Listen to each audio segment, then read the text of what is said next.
Ray Dalio is what we call as a macro investor. So this is investing based on the economy as a whole. Today I'm going to teach you how you can do the same thing. Here, first we're going to be talking about how you can trade the S&P 500 index, which is in essence represents the strength of the economy. These are the data points you'll use to determine if the economy is going up or it's going down. Number one, unemployment rate. How many people in the population are unemployed is definitely a good way to tell the strength of the economy. If it's going up, it means there are more people without jobs, hence less consumer spending and the economy is getting weaker.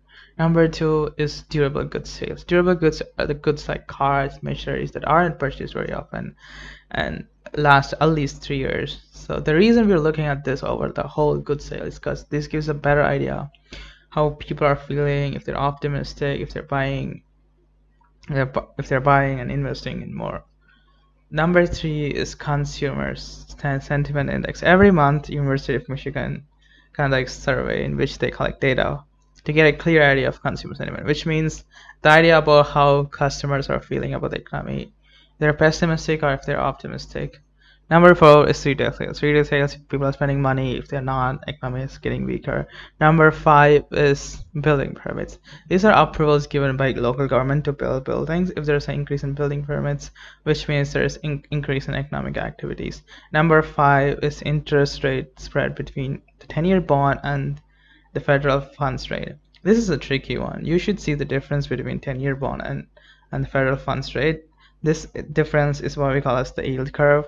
So if the difference is low, which means the investors aren't confident in the economy to invest for long term, like 10 years, which means it's going to be harder time for the economy in the future.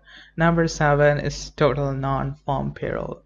This is counting the number of workers in the economy that excludes private households, employers, and unpaid volunteers, farm employees, and self-employed. This gives you an idea if people are hiring, if the corporations are hiring, if there's more hiring, it means the economy is doing good. So these are the 7 data points you should use to trade the stock index like S&P 500. If you look at these things and if you invest and if you keep a close eye on the CPI, which is the inflation and what the Fed is up to, you're gonna do great. You're gonna do a good job at predicting where the economy is going.